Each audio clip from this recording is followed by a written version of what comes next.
What's up, everybody? Welcome to the Reseller eBay Mentorship, day number 12. And I got a couple of ideas for you guys. This week is all about developing a sourcing route. And yesterday I was talking to a good eBay friend, very good eBay friend. We've been doing eBay for 5 years together full time.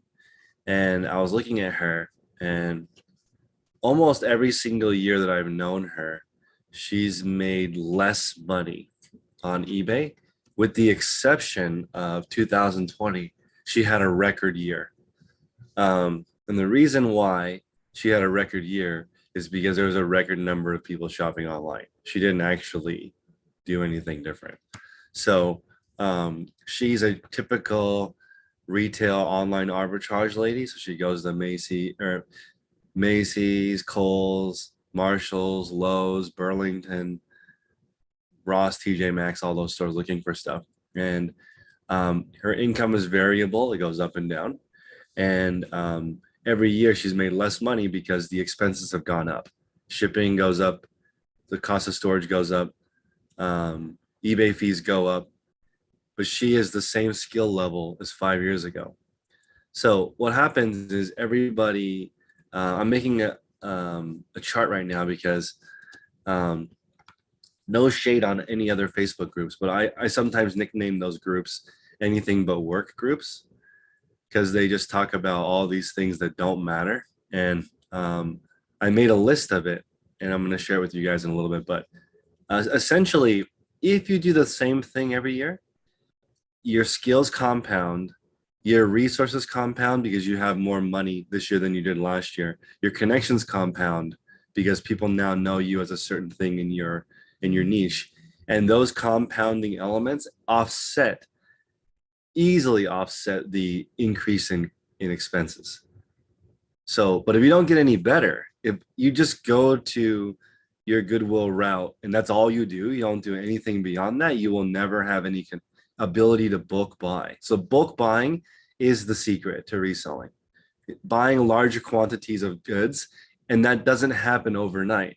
It's going to take time to find somebody that can supply you, or your network has to grow and you have to become known as somebody that can move goods in a certain category.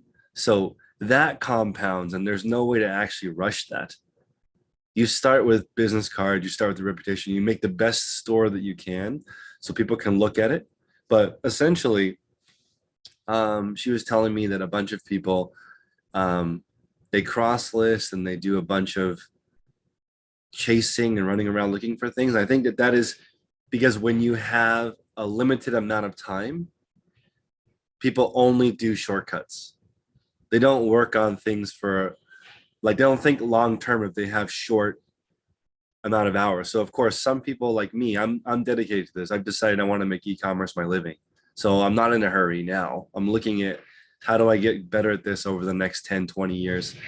I think e-commerce is huge. If you're going to be in the pre-owned market like we are, every single year there is more used stuff. You should be able to figure out how to make a living reselling used goods because every single year there's more used stuff to sell. And some of the stuff that comes out now is amazing. It has amazing resale value in the future. You've just got to figure out a way to do it. So I think it's deceiving. Maybe you think that when you have limited time, you should try to do everything, like a little bit of everything. But if you have limited time, it's even more important with 2 hours a week to work on it, to really niche down and get something. Because 2 hours over the course of a year a day is 730 hours. Anyone in this group can become an expert in a niche in 730 hours. That's a lot. That's a freaking insane amount of time. But if you spread that out into 365 different topics, 2 hours is not enough to learn anything. You won't learn anything important or anything useful to get you to that next level with only 2 hours of experience. You need more. So that's why it's weird to get to the next level. Do the same thing every day. So I made a little chart, and I'll share this on with everyone later. But it's like the anything but work club. I call this 95% of resellers. all thinking, no systems, very little work done daily. You make less every year because you never improve. The opposite way would be you make more money every year and don't do anything different. So these things right here on the right are the same things that we're learning in the mentorship right now. How to photograph, research, price, list an item in less than 6 minutes. Yesterday, Chad was talking about being able to photograph an item in 2 or 3 minutes. That's already fast enough. Doesn't need to be faster than that.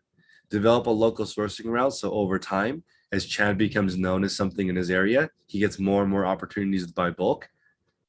Then you create dedicated spaces for everything. Then you figure out how much money you want to make and you add it to your schedule. And then you don't need motivation because you just show up. You just show up and do it like a 9 to 5. You don't need, but if on the opposite, if you have no schedule, then you have to wait until you feel like it, which is horrible. You're never going to feel like it. So then if you sell on multiple platforms, it's too distracting having to keep up with all the different changes for all the different platforms. It's too hard. Focusing on one platform is the only way to focusing on too many different platforms makes it so that you can't get good at one. So the secret to local sourcing is a consistent route and plan. And if you tell people that you sell everything, they'll bring you everything, and that won't work. Has to be I know, right? It was a shady comment. I just think that if you're in a group and every single day the topic is different, you're screwed. You can't be in that group. It's too hard to focus and get things done. You need to be in a group where everyone's always posting the same thing. Like the early in the 6 a.m. call, I was saying that most of being in shape is just being active, eating as many healthy foods as you can, good sleep, good water. That's like 90% of it. So if you guys have a listing goal, a schedule, like you do it at 9 a.m. every day, like I'm trying to get Angela to do the listing before or after this call. But even before or after this call is not specific enough. It would just be like always after the call. And then it's easier. Then you never miss. So if she listed 4 items a day after this call, every single of the 22 calls per month, that's 88 listings times 100 and let's just be conservative, 150 per item. That's already over $10,000 in sales, just 4 listings after this call. That's not hard, doesn't require any thinking, doesn't require any motivation. It's just, you just do it after this call. She could even do it during this call, right? Because there's nothing, we're not talking about anything new. It's just the habit. So back to the fitness analogy. If you're active and you eat healthy, sleep well, drink lots of water, that's already most of being healthy. But people are worried about what the new keto diet is. The Whole30 book is the only book I've ever sold that's in the top like 100 on Amazon. So if you list that book under market, it'll sell in 1 second. That's how many people are looking for it. But like, why do you need that?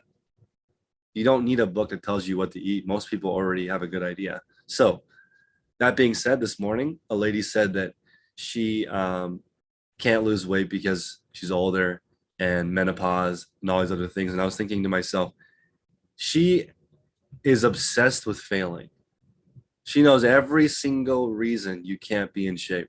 But there's definitely a woman out there with menopause and a whole bunch of other issues that's still in shape. Somebody out there has done it with whatever excuse you have come up with. So all you need to do is just think of all the 1 million reasons you can make this work and get obsessed with that. And that's the key. Instead of thinking about what time of day is best for listing, who cares? That's like what you're basically saying by asking what time of day is best for listing is how could that, like if I told you today it's 9 o'clock, tomorrow it's 11 o'clock, the next day it's 1 o'clock, the next day it's 8 p.m. How is that? That's not useful. That's like even more difficult because now you have to adjust it. You just get them up every day and you'll be fine. But constantly worrying about things that don't matter is driving me crazy. Don't be obsessed with why this won't work. Just think about how you can be consistent. And if Angela does 4 listings after this call every single time for 22 days, it's going to be easy for her to think about, I want to double my income and I want to do 8 a day. She'll know how to do it. After doing it every single day for a month, you already know what double looks like. That's why Hannah doesn't have to be in a hurry. She could even lower her store to 100 items and just list 2 or 3 a day and really dial it in and understand what's going on. Chad's in that position too. Don't need to increase your goal to get a better understanding of eBay. You just get better and better and better and better. Now you're like, oh, used to take me 15 minutes. Now it takes me 10. And then started thinking about it. But I wasn't taught that as a kid. I was taught you can do everything. And I wish in 2nd grade they tell you, you cannot do everything. You can only do a couple things.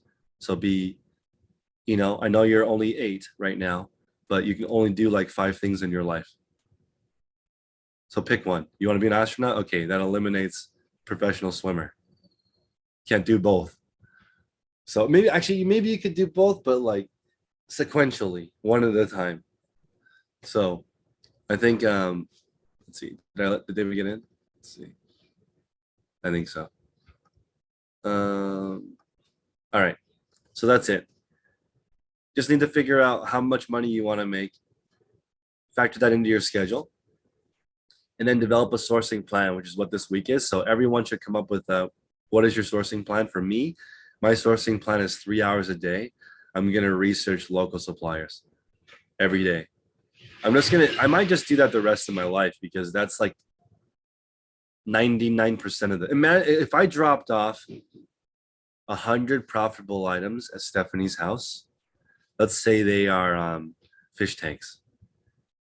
They're like, Stephanie, hey, I'm going to drop off 100 fish tanks a day, and all on eBay, you'll sell all 100 of them if you list them properly. And in 1 week, she would figure out how to ship them without breaking them. She would figure out how to list them and how to store them. Wouldn't take very long. You would just figure it out. But if I say, Stephanie, I'm going to drop off 100 random items every day, she would be paralyzed. It's too hard. You can't develop a system for everything.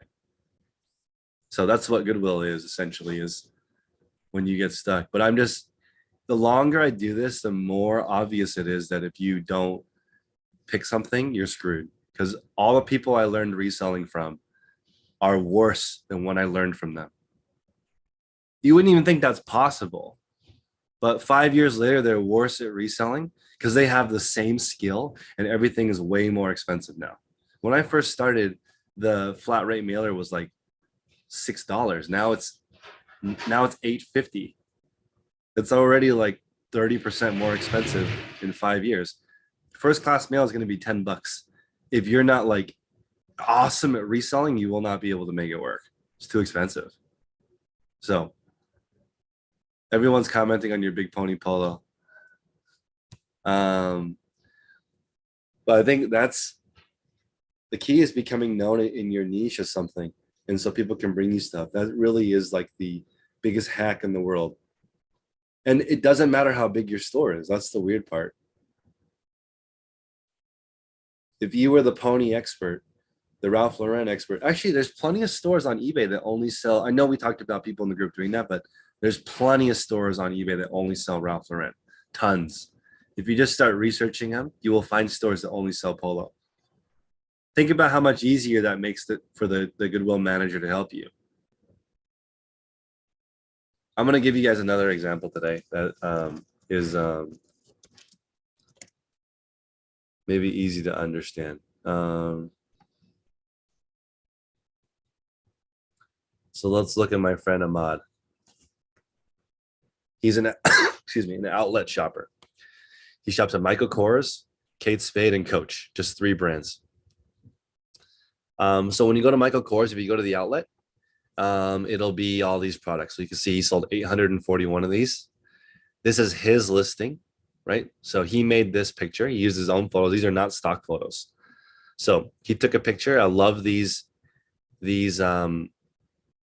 types of photos because it gives the customer a really good selection of what they could buy. So this is something that Hannah could turn into a full-time business with only 2 hours a day, because let's say she spent that 2 hours at the outlet at one store, then she would know which ones to buy, what price to pay, when are the sales, who to talk to, what the buying limit is, which colors sell well and which colors don't sell well. She would know when the next ones come out. She would know the dimensions. She would know the returns. She would know the cheapest way to ship it. So this is a good example of an expert. And Ahmad was able to create a 7-figure business in less than 5 years. Yep. So that's like that's a really powerful way to be laser focused. Hannah, what's up? So I have a question. Yeah. I feel confused. Yeah. Because yesterday you were saying that one of the ways that like that tech makes all the money he makes, does all the stuff that he does, is that he never changes anything. Yeah, he doesn't. But today you said if you don't ever change anything and you stay the same, you're going to make less money every year. Okay, that's true. So what I mean is you have to improve your skill, but that is done by doing the same thing every day. The reason why people's levels don't increase is because they do something different every day. Sorry for that clarification.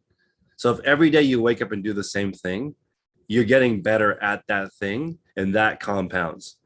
But if you do something different every day and that is your norm, where you wake up and try something new, that's fun, but it doesn't, you don't compound over time. So those people end up remaining the same level. They end up being a beginner 5 years in a row. So you're doing the same things, but you're doing them more efficiently. You'll naturally do it more efficiently, right? Because you'll be like, I don't want to do this that long, or how could, because if you do 5 a day every day, you'll know what 10 looks like.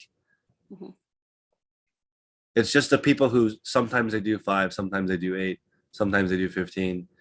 That doesn't equal learning what the small unit. That's why like you have like the reason why I picked you is you have like a 95% chance of being successful because you don't have enough time. I cheated. All the people that I picked for this, I think will make it. That's because not cheating. It's cheating because like I heard the way to be a successful coach is just have the best players, because they already have like if you are Phil Jackson. What's that? I said Phil Jackson. Does he say that? Yeah, Phil Jackson. No, I'm saying he. Oh yeah, because he's so successful. That's right. That's right. He had the best players, and then essentially all you have to do is just not screw it up. Like if you have all the best ingredients, you're good. So this is what I was thinking about yesterday. I know what's different about tech. Tech is a foundational eBay seller. He thinks about the foundational parts, not necessarily what he's selling, because he could sell anything. It's just the recipe is do your customer service, photograph list, either source after that or before photographs and listing. And then as you do it over time, you become known. So every day now I have an offer for some kind of clothing lot, but I get 2 kinds of offers, shoes and clothing. Those are the 2, but I've been only doing that now. And it's only been a year really that I've been only selling clothing. So it really compounds doing the same thing. That's so deceiving. It feels like you try a bunch of everything and you start to level up, but that's not really the case. That's why I think this is a good example of every single item that is at the Michael Kors outlet is in this store. Like all of them. He's figured out how to profitably sell. Actually, that's not true. Some of these items are not profitable, but he still has them in case he gets a double order. So this is like 213 sold of this particular bag. Maybe this bag, some of the margins are small, so maybe he pays 70. So you sell for 100. I mean, buy for 70, sell for 99.94 with free shipping, free returns.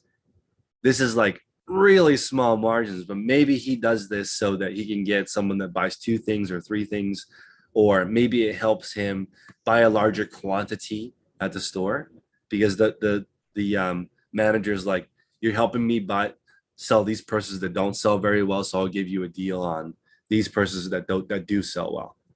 So it's interesting looking, but you would know that if you're an expert in that particular category, and you wouldn't know that if all of us went to Michael Kors right now, all of us, the combined effort of us, we would not do well. It's not enough experience. Even all of us trying really hard, it doesn't take the place of going there every single day. He went to the mall every day for 9 hours for a year. So that's not that much dedication, honestly, to become an expert in one brand. If it only takes 1 year, that's pretty good. He would wake up at 11, drive to the mall every day for a year. And now he's an expert. He's the #1 seller of Michael Kors on eBay.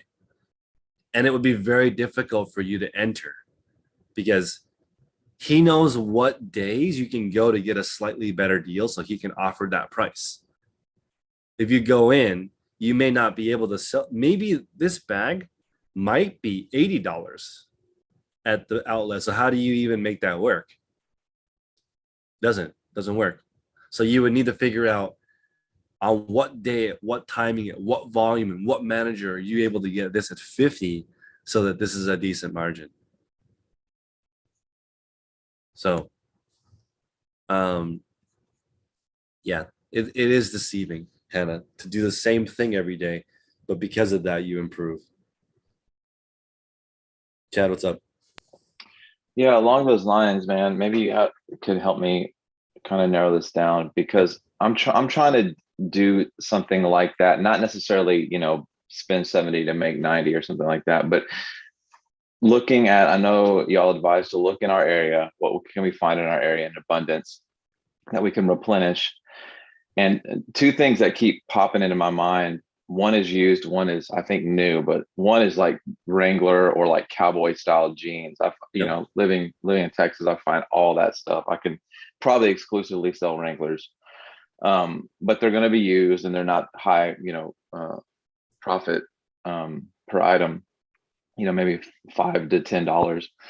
But then I was also living close to NASA. I'm like, how do I find somebody where I can buy things wholesale, where I can still maybe list my vintage clothing and do all that, but have 1 or 2 listings, kind of like the Michael Kors bags, where I have, 1,000 NASA stickers and 200 NASA mugs, or just something I can make one listing with multiple items I can buy wholesale and crank those out, because I can get them so easily around here and probably cheaper because a lot of the stuff is done here. See if I can find one. All right, you ready? Let's look at this. Here's an example of let's see if I can find a used one. What I'm looking for is a used replenishable listing. Let's see if I can find one.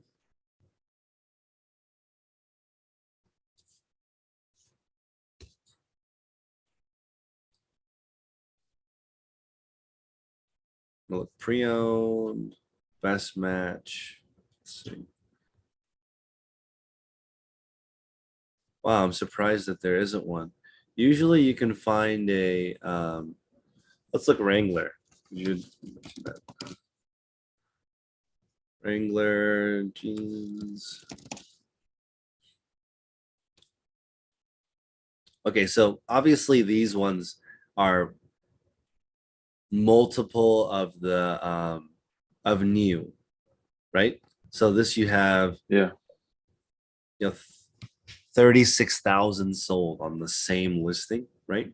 So what you could do is, if you had this listing, all you would do is look for new Wrangler in wholesale, right? So you could look through all the lists, look for Wrangler men's jeans that are brand new, and you would figure out,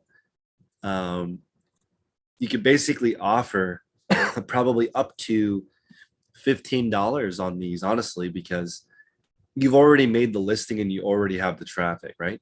So buying this at 15 or 14 or 13 or 12, you would just buy all of them because you don't need to make a new listing.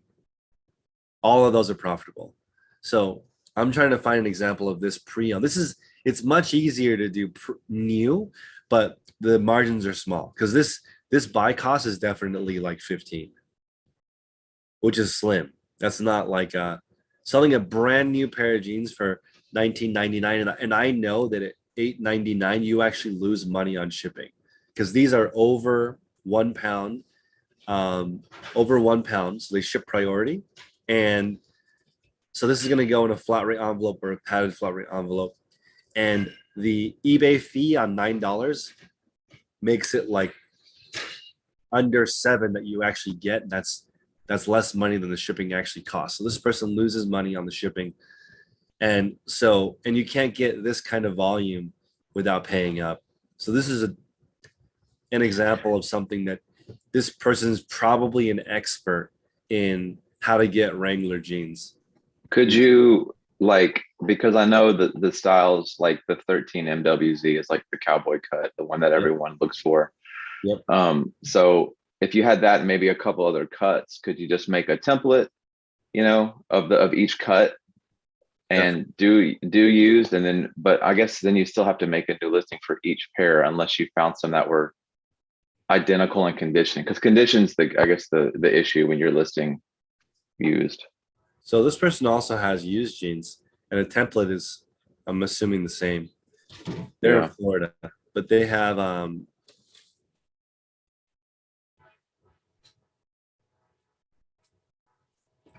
it's funny that, like, this is an example of someone who niched down. They only sell jeans. Let me see if I can find a used one. And that's what I feel like I'm trying to get down to, like something like that. It's just so easy to find, and I can just list in seconds. I don't see one for pre-owned, but I have before. It's very, very, very popular in the UK to do used jeans in lots. Let me see if I can find it though. I think someone posted a link in chat. Oh, let me see.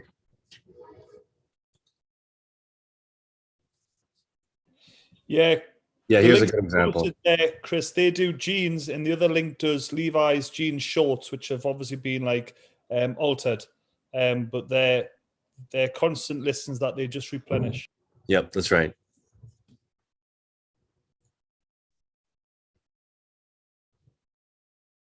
Yep, that's real smart.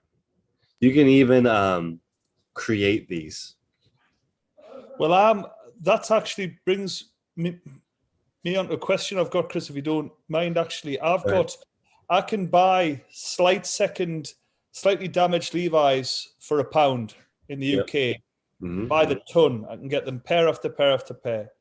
Yep. And I was gonna get them altered to turn them into these shorts, basically these denim shorts that person's done in the listing there.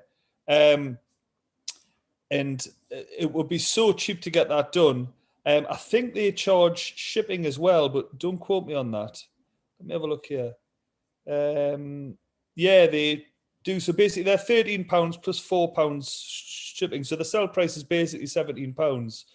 And they're crazy profitable, but obviously there's work to do to get them altered to turn them from jeans to shorts.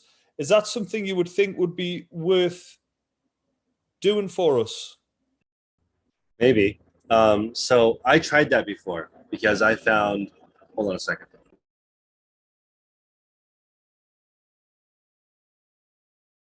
There must be a manhunt because there's helicopters above me. Hold on a second. Oh, wow.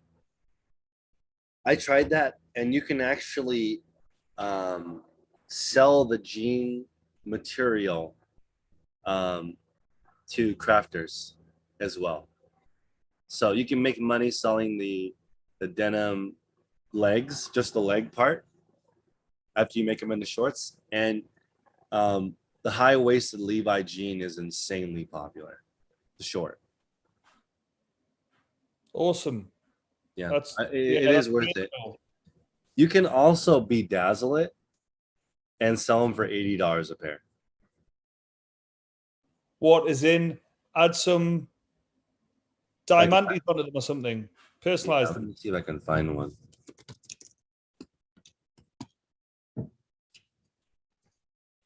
Just put an inappropriate word on the butt of the jeans and it'll sell quick. That's That's true. how it works. Yeah, it's not a bad idea.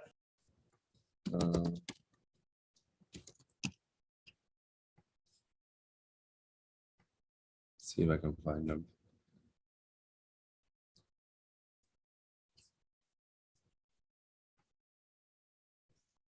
Kind of like a Miss Me knockoff type thing you're talking about, right, Chris?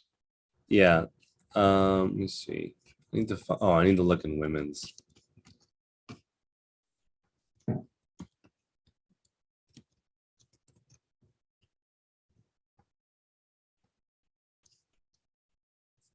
Okay. I'm so surprised there's not more like butt shots. Like that UK one that you sent, that was the money shot that would sell the jeans. But I'm surprised. Yeah. So there's definitely a market because I sold all of the high-waisted ones to one lady for $10 a pair. So I bought them. I bought the jeans for $1 a pair. She wanted only the high-waisted ones, which was hard. Like only a small percentage of them were high-waisted. She paid $10 per pair, and she sold them for $80 a pair after she put her design on the butt. Wow. Yeah. She spent 2 to 3 hours per pair making the butt look exceptional. Just sold them locally.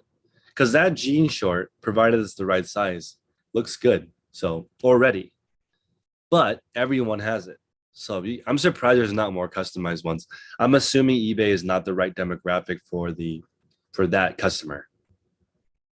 It's probably like Depop or Poshmark or maybe your local shop. Those would be perfect. But I mean, it's about to get warm. You're gonna see literally thousands of those pairs everywhere. But she sold, let's see, she bought 100 pairs and sold them for $8,000. And she paid me 1,000. She killed it. It's hard to find bulk high-waisted jeans from my experience. Usually you get everything. Low-waisted jeans are back in style, but they're still uncomfortable, and you have like not all body types can wear it. So it's harder to much smaller demographic people can wear low rise. I'm not surprised that it's popular again. But yeah, the longer you do something in a specific niche, the more connections you get. You find out where all the big players are. And that's really the key. The key is bulk buying, because that's the only thing separating all of you from getting to the next level is a large supply of the same thing.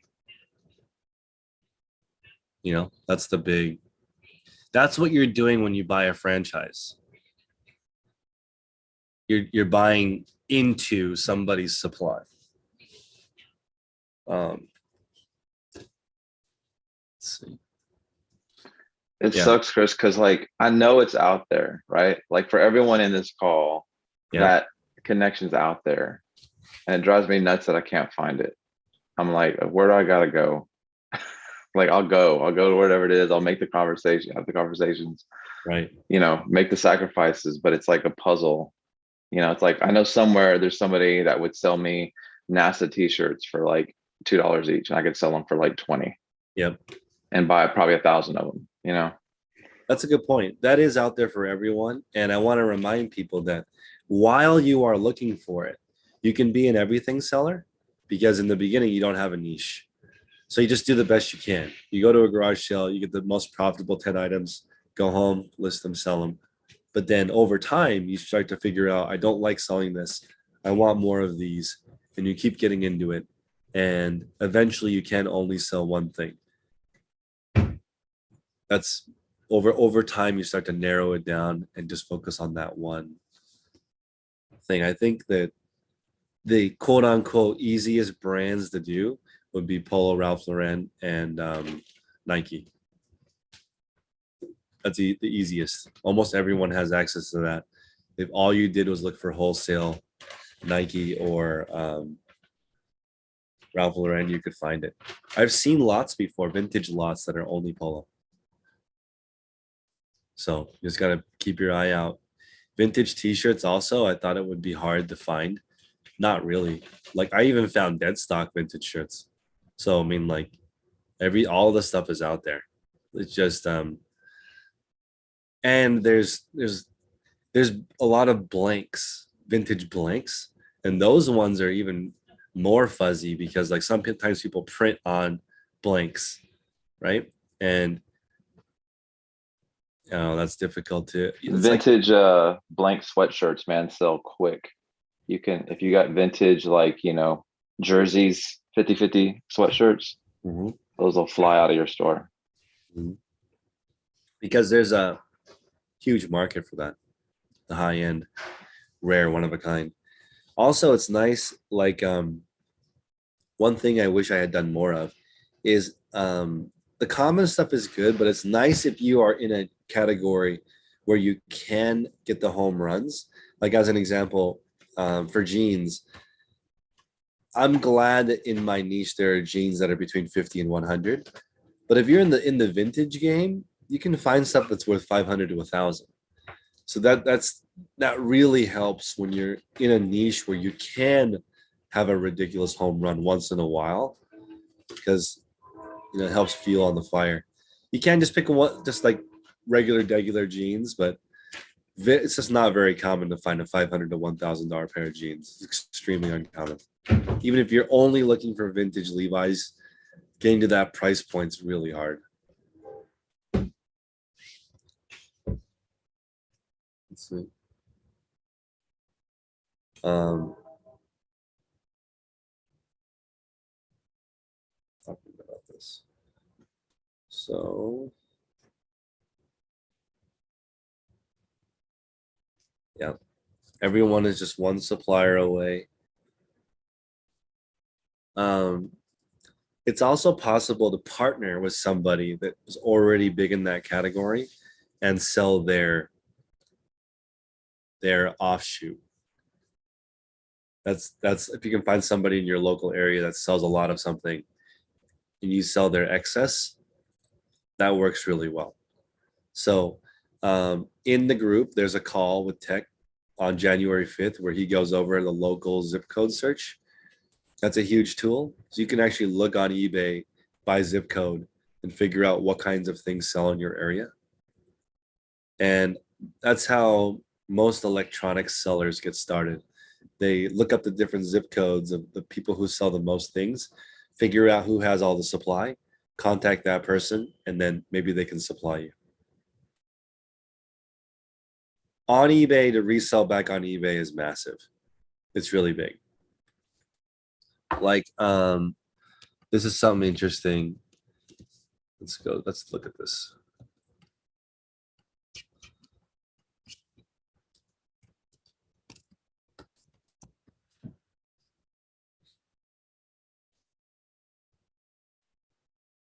Let's look at this GoPro remote.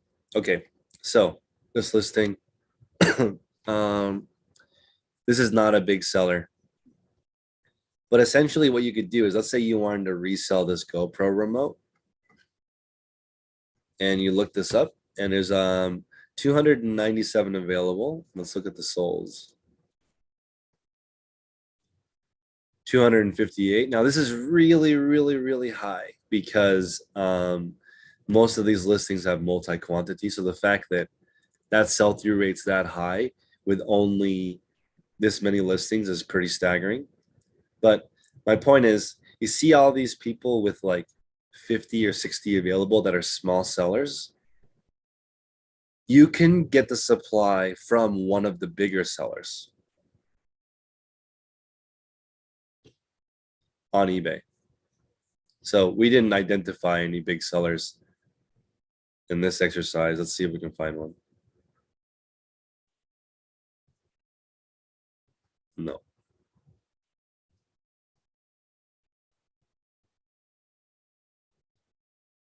But this is like,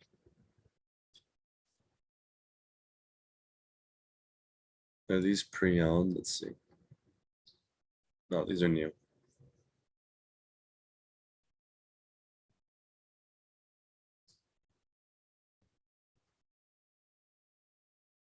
Not this one. This is a brand new person trying to jump in on the game, coming up with volume. But Chad, that's us. I'm glad that you brought that up because that's a cheat code. You can find all the big suppliers on eBay. Who's selling the most of whatever you're looking for? And then just search by like zip code, Yeah, or and like then do like logo pickup or something by your zip code. you can do local pickup, and then you can also you'll find that a lot of the big sellers and the suppliers have multiple accounts that sell the same thing. So if you want to sell GoPro remotes, and you go on there and you order one from the top 10 sellers, so you order 10 of them, it's possible 4 of them ship from the same place. Then you know that's one person with 4 eBay accounts. So when you do that, you can say, hey, I know you have 600 of these for sale on all 3 of your accounts or 4 of your accounts. Why don't you let me buy all of them and let me make some money, and I'll write you a check for the bulk amount.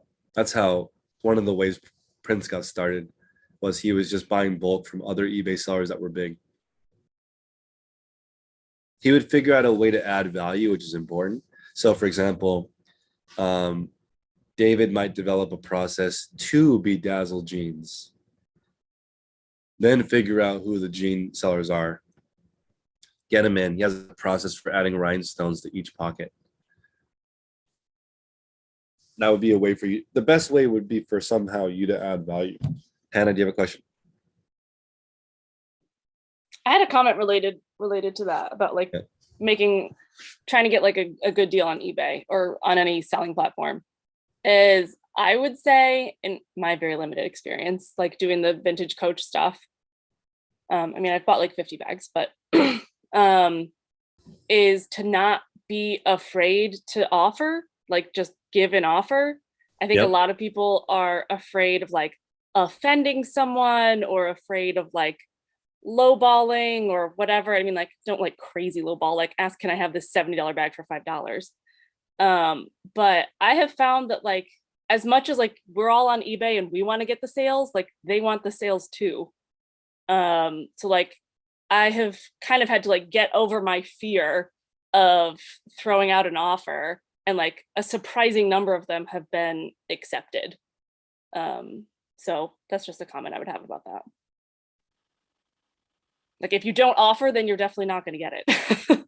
That's true. In an argument or a negotiation, usually the person that's more emotional loses. So if some people would say, if you're not making an offer that makes the other person emotional, then you failed. So like somebody's asking for 100 and you offer 40 and it makes them angry. Not to the point where they don't want to do business with you, but if they're like, there's a threshold in art between like the amount that you offer where they're kind of think about it, or it throws them off the game where they thought it was worth 100 and your offer makes them think it's worth 70, and offending them. Like you don't want to offer $20. That's kind of insulting. So you got to be in the right, mindset. And I remember my friend wrote a script that would just automatically lowball every single item on Poshmark over $100. He would just offer 20 on everything over 100, and people would accept. Like $100 Patagonia jacket, and you would tags, he'd offer 20, they would accept. Because they didn't get any offers. Maybe they're asking 180 or 170, and the jacket is 170 new, and no one's going to pay the exact retail on Poshmark, and they just want to get rid of it. Right. Like I have found that there's so many, I think like especially on Facebook Marketplace and on Poshmark, that like people are pretty desperate for the sales. Like things have just been sitting and sitting and sitting and sitting. Yeah. And so like you offer almost anything and they're like, yeah, I just want to get rid of it. I don't want to look at it anymore. And they'll think this might wake my store up. So people will accept the offer to get it rolling. And I think if you did that, if you offer $20 on $100 items, somebody would accept. I mean, what's the worst they can do is say no. Or counter. Yeah. So sometimes they want to. That's what the kids say these days, right? Shoot your shot. Shoot your shot. And you got to see if they auto decline or not. Because sometimes if you offer $1 and it comes back declined instantly, then you know there's like a little barrier. You can try to guess what the auto decline is, and that's useful. With some practice, you can get pretty close. Arwen? Hi everyone. I just want to say one thing. So regarding looking for some stuff on eBay, I've been finding a lot of success with, let's just say, on trainers or football boots, on simply putting Nike, for example, Nike football boots. And because sometimes it's the wife or sometimes it's the mom that's going to list the item, they don't really know what exact model it is, if it's the top end, high end. So if I'm looking for this specific model, it's technically people that already know that the model is very expensive. And sometimes by searching less words, I come out with like really good deals because people actually don't know what. So obviously you need to analyze the pictures on the listing, but besides that, you can really get a really good deal. Definitely. That's tomorrow and Friday. Let's spend some time looking at online arbitrage ideas on eBay and locating a specific seller or category that makes sense for you to source online. And being able to buy bulk is the key to reselling. And that relationship can be built on eBay only. I remember I thought it was interesting because one of Prince's suppliers for GoPro was in my neighborhood. He lives in New Jersey. So if I was in that niche, I would have been able to get it because it's local. He literally came from New Jersey all the way to California to find this supplier. And obviously someone would rather work with a local person if they could. But you know, money talks. I remember he took $100,000 loan for 11 days to arbitrage a deal. So he borrowed 100 grand and paid something crazy like $8,000 interest for 11 days. But there was no way to get a loan like that the same day other than PayPal working capital. And he didn't do he got a little bit scared, so he bought the deal and then sold it to somebody for like 140 instead of selling it himself and getting all the money. But it was one of those deals that he found on eBay. The guy agreed to sell him the entire stock at one price, and he did it. Bought the entire stock, already knew everybody in the niche, sold it to somebody else for 140. Okay, so one more thought. When you are in your niche, you know all your competitors, and that can be a huge plus. So this guy, Luxy VIP, he's in Houston, right? So he actually got suspended on eBay. I'm sorry, on PayPal. So I remember because he said, Chris, I want to buy a Range Rover. What do you think? And I said, don't buy a Range Rover. Your new money. Just hang out. Don't do that. And he did anyway, right? And the next day he got suspended. His income went from, I don't know, 100,000 a month on eBay to zero because he was not able to accept PayPal. So he lost his entire business. So when that happened, he's like, my life is over. I don't know what to do now. I have no more income. And I have this car payment now. So I said, okay, well, what can we do? He ended up selling his entire stock to another seller because he knew everyone in his niche and at the mall. So he ended up selling his entire stock. And then maybe 5 weeks later, he got his account back and was able to buy his inventory back from that person. So just, if you know everyone in your world, then you're not totally screwed. I think it's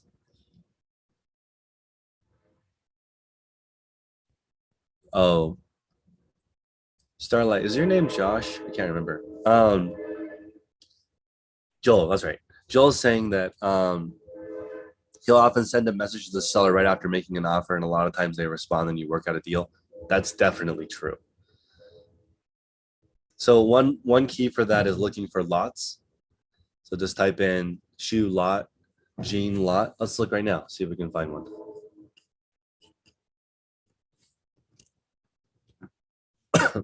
Jean lot.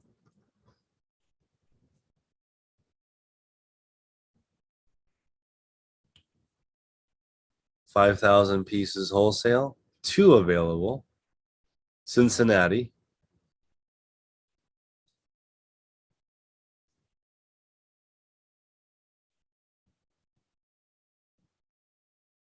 see. I don't know what I'm buying. So no. Let's see. That's really expensive.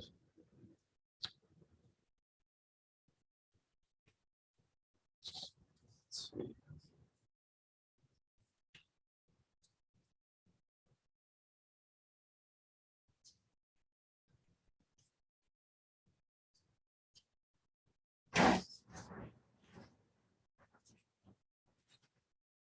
So you might want to contact this person if you are in New Jersey. See if you can work something out because they've got a bunch of stuff.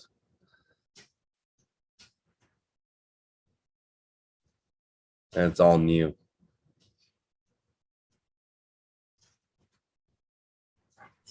How would you go about about doing that, Chris? When like obviously you can't message them and be like, "Hey, can I come meet you and buy it off of eBay?" Because then it puts both accounts at risk.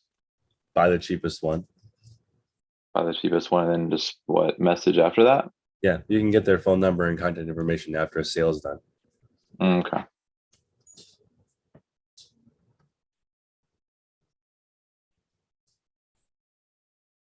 $12 hats for $138.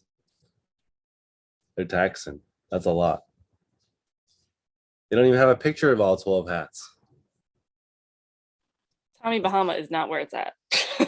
No, it's okay. If this was $50, that would be worth it. That is a problem with brands like that. Like when I was like a hardcore record collector, we would just laugh at these places that would put all the Elvis and Beatles records for like stupid money because that's all they knew. So it's like the same with like Polo and Tommy Bahama. It's hard to find that stuff thrifted because every resale shop thinks it's like gold and Michael Kors and all that stuff. But if you kind of know the lesser known brands that sell really well, like then you can come up on some stuff. But it's hard sometimes to find a polo shirt for, you can make some profit on. Let's look for Polo lot. Oh, let me get my credit card ready. I know, right? Let's see. This is Search Big Pony. No, I'm just kidding. let's do it. Big Pony a lot.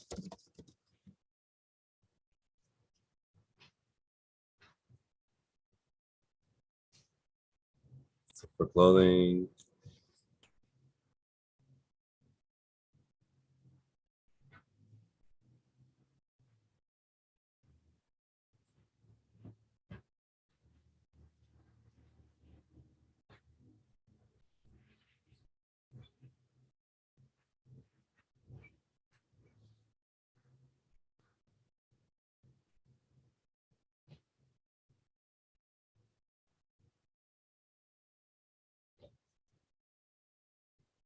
Yep. They got a couple. So you're saying you would kind of search for whatever lot, find someone who has multiple listings, preferably in your area. Yep. Buy one, sells over, message them, say, "Hey, thanks. I'm interested in buying more. Can I get your number?" Or how do you do this?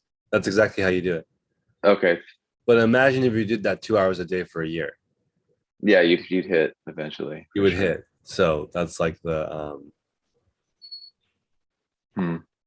yeah, I would definitely start with buying something so that you're serious. And it's okay to lose money or break even on the first deal. Maybe you do pay $138 for 10 Tommy Bahama hats just to meet the person and be like, okay, you got me on this one. The next one, let me win some. You know what I mean? Like, And so when do you know too, on the flip side of that, when do you know to lot stuff up? Like, so I found, let's just say the other day I was thrifting, I don't know why they sell well, but Margaritaville t-shirts sell well for me. I found 3 of them that were double XL. I'm like, somebody would want a lot of these, like 3, probably would want 3 of them. But my wife is like, why would you sell them all together when you can sell them individually and make more money on them? I'm like, I don't know. It sounds better to do a lot, but that's so. Is she right, Chris? You make more money piecemeal always. But like, yeah, the people who move the lots, they usually make more money. It's just you have to have more deals. It depends on how many you have. If you only have 5, sell all 5 individually. If you have 50,000, then sell them 500 at a time. Yeah, your wife is right in that you make more money per piece. So She usually is. I know. Yeah, prioritize the most important item specifics. Your job is to fill out as many item specifics as you can. Start with the required. And I'm sorry, your job is to fill out as many of them accurately as you can. Don't make them up. So if you don't know, either leave it blank or do a little homework and learn a new one. Is the number of searches per, it shows you how many people have searched that item specific. Is that a good guide to which one you should probably be putting? Or is that like, okay. And if it becomes searched enough, it becomes the required. That's how they determine. Yeah.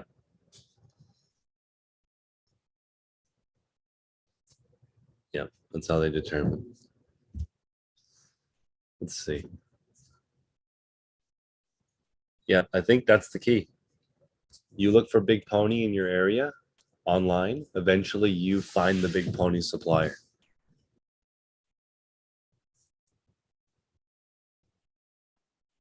Maybe that'll be me. Yeah, maybe it'll be you, Ben. Maybe it is Ben already. We don't know. It's all part of his plan. That's the ultimate way to sell wholesale is to be a retailer and be like, okay, I normally sell Big Pony brand new for between 50 and 100. Your price is 25 a piece. So you can prove that you sell it for this amount of money, and then you have the plug on it. Those are the people that you can actually maybe work out a deal because they're maybe working with so much volume that, because in my guess, in order to get Big Pony at wholesale, you probably have to buy all the other garbage that Polo makes, like the Polo belt. That's just a belt with the pony on it. Like they didn't make that belt; they just licensed the pony. Do you ever get to a point to where you can actually become a licensed reseller? Like, is that ever a smart move to make? Like, now I'm turning the corner. I'm actually a licensed Polo. Like, my dream would be to like be a licensed like Wizards of the Coast, Magic the Gathering reseller. Like, if I have my own shop, have stacks of cards and sell the boxes and crack packs, I could do that all day. So but it's so much, paperwork and red tape and all that stuff. So that only works for being a retailer unless you are refurbished. So there's no such thing as an authorized reseller. There's an authorized seller. That means you are the original seller. The authorized reseller means that you get all their returns and are allowed to sell those. That's usually, I've only really seen that in electronics, blenders. I'm an authorized Vitamix reseller. So I get all the broken ones and fix them and then sell them. That's an authorized reseller, but typically you need a brick and mortar to be an actual retailer, even though you're only still online. Yeah, I wonder if what the rules are for map pricing. Like, let's say we all chip in and we open a card store. So now we got all the lineup on Magic, Pokemon, Yu-Gi-Oh, right? I mean, how hard is it to do some shady deals on the side and it ends up online? It's definitely against your agreement, but like, how many people do it anyway? I don't know. Yeah. And I know, and I looked into it, like, just for that. I'm sure it's the same with Pokemon. You have to be a brick and mortar. For Pokemon, I think you have to like hold events once a month or something like that. Magic, you have to like jump through all these hoops and everything. So I just stopped looking. But I'm like, if I could find something else like that, like Big Pony shirts or Wrangler jeans or NASA t-shirts, where you can like just call up your guy and be like, yeah, I need to order 10,000 shirts. They ship them to your house. You make one listing, all the different sizes. You're done. I'd be down for that. Yeah. Yeah. The big ones are cards, sneakers, clothing, electronics, home goods. Like, I would love to open a home goods store in Georgia with Amber. You know, Amber's Home Goods, and you come and we have a licensed deal with everyone, and we get KitchenAid mixers for 50% off from KitchenAid. That would be awesome. But then I imagine those stores don't make any money after you have all the stuff that doesn't sell, like the KitchenAid toaster. Nobody wants that, but you have to buy it to get the mixer. So the liquidation game where you find people that are selling stuff, like here's I'll put this one in the chat, but not on YouTube. This company will allow you to buy Pokemon, Magic cards, all the card stuff right there, that brand. It's really good. You can get it for a slight discount too if you pay by bank. I've sold, I don't know, $20,000 worth of Pokemon cards from them. And sports cards are great too. Especially if you know how to buy stuff and leave it sealed, which I don't. I bought some baseball cards from them and didn't have time to list them. And a year later, they were worth 30% more. That's just luck, though. I might have bought one that wasn't. But if you know, you know. I think there are certain things that do always go up in value. Magic cards are one. Like, Magic cards are one. I support my local game shop, and every new set I buy one box and I just put it on the shelf, because about every 7 years, one of them goes up to like $500, $600, $700 a box. My goal is take that and then start buying cases. So until I can. I love it. I think I have a huge love for Pokemon, but I didn't do that. I get impatient when the value is like double or triple. I always sell. I can never like just keep it for 20 years. I already missed the boat on I was gonna buy some stuff for my daughter when she was born and then just seal it up and give it to her when she goes to college. I wonder if any of that would work. Like, you know, spend $5,000 on stuff now, and in 18 years, how much is it worth? Maybe more than the stock market. Maybe more than, you know, a normal investment. Legos probably be pretty safe to buy for your kids and leave them sealed. eBay just launched their first exclusive NFT. You see that? Yep. No, the Wayne Gretzky. Yep. I also saw the it does kind of blow my mind when I meet kids that resell that don't play with their toys at all. That is interesting, right? Like they buy a action figure, but they never open the box because they're about the collecting and not about the toy. Like those kids probably going to be very rich, but it's interesting that they're like that. Because if you're already, when you're 8, like you've already decided that you're going to start learning about the value of all things. I don't know. Like, because some kids are like, if I play with the toy, it's not worth anything. And if I hang out and I flip it, I can get 2 toys.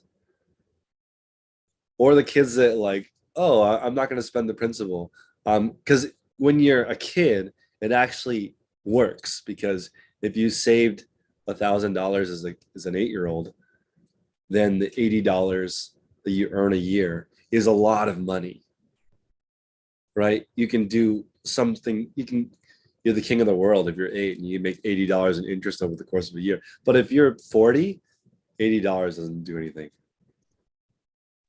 So my son got 2 identical Minecraft Lego sets for one birthday, and then I showed him listings for vintage Lego Minecraft sets, and he's like, "We'll put one on the shelf. And I'll play with this one." So like he still got it sitting there waiting to cash in on. I love it. Yeah, that's how you teach your kids delayed gratification. I didn't learn that. My parents told me if you want it, finance it. I did not learn I literally was taught the American way. Make 100, spend 101. I had no idea. My parents were not financially literate. So that's like it never even occurred to me to save money. So it's now that I'm so glad that I can help people realize that a 50% savings rate is like the foundation to being really rich early in life.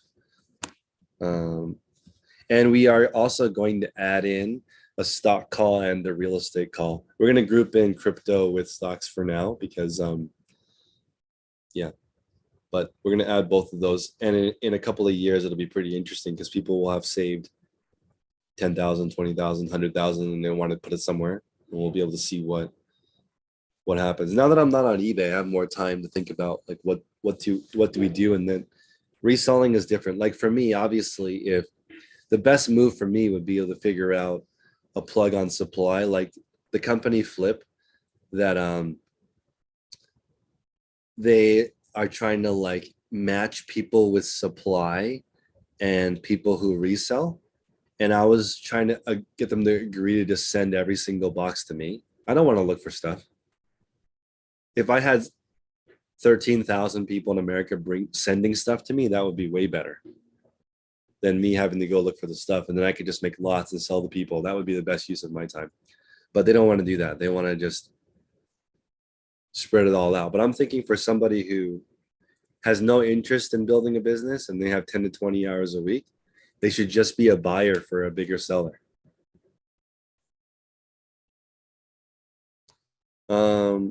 My overall income went up after stopping on eBay, but I don't know how long that will last because my channel is built on eBay. So I don't know what to do. If I should, I'm not allowed to manage an eBay account according to eBay. So I don't know if I just do that anyway. And just like, I don't know how I can be involved with eBay exactly. But that's the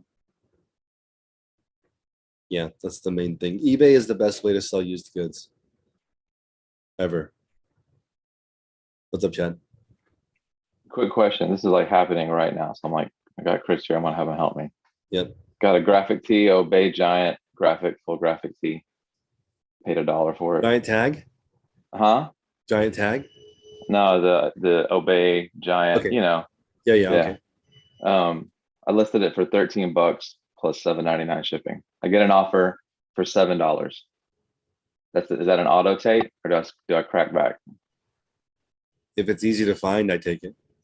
Okay. 'Cause that's what I always struggle with. I'm like, is this a low offer or should I be like, would Chris be like, dummy, take that? Like, you know. I mean, it depends on how hard it is to get it. Hannah, Yeah. I wouldn't do that because she doesn't have enough time. Yeah. For her, I might not even have best offer. It might just be $14.99. That's it. No best offer, and I'll just wait because she's not a volume game. There's only so many items. So maybe wait for Right. all the money. If it's worth, that shirt's probably worth $20, including shipping. So you could just wait for all the money. But if you're moving, then I would move. But That's where I struggle because I see people interested or watchers and I'm like, ooh, here's a 50% off offer. And I'm like, am I just trying to move stuff too quick? But I don't know when to do that and when not to. and as Joel was saying earlier, I don't know if Joel's still there. Joel is still there.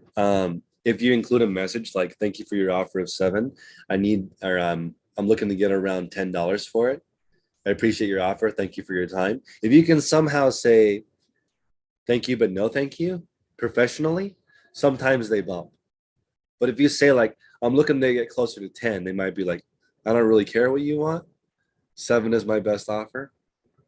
But if you kind of say no, but present another offer, counter offer 10, I appreciate your offer. 10 is the best I can do. Sometimes they bump. That's good advice. Thank you. Amber says she sees posts of clothing. She's worried to jump, thinking it might be a horrible buy. Yeah, definitely. That's I usually don't want to do that. I'm looking for people who their job is to wholesale. The one-off lots from people are usually bad. But what Hannah was saying earlier, we'll end on this note. somebody has 4 or 5 items for $100 each. Maybe they turn down every single offer for $50 on a $100 item. But if Hannah says, I'll give you $500 for 10 items, that's a good chunk of change and they may actually accept that offer. So somebody's more likely to accept the lowball offer if you buy more than one item also. So that's one way to leverage a deal on the I'll take it all. Because I've bought out so many closets over the years. That's like different than Amber seeing my closets for sale on Facebook Marketplace for $500. That's probably a horrible buy. But somebody has 10 listings, you buy that person's whole closet, it's usually pretty good. So neighborhood also is huge. That's how Kim Kardashian got started, selling her celebrity friend stuff on eBay. So that's the unequal trade in value. Rich people need more space. They don't need money. Whether they sell for $1 or $10 or $100 is the same. They want to go shopping again. Because, you know, it's different. Yeah, it's different. So bulk buying is usually how you level up in reselling. And bulk buying comes from time in whatever niche that you're in, so you can start figuring out what is a good deal and what's not a good deal. Also, Amber, when you're doing that, when I'm buying at a store, their listings will tell you a lot about their store, right? Which is great. So if you show me your store, your pictures, your titles, the best is when someone has great stuff, but horrible pictures and horrible titles. That's the best, because then they can't sell it. People can't find it. But everyone have a wonderful day. I'll see you guys tomorrow.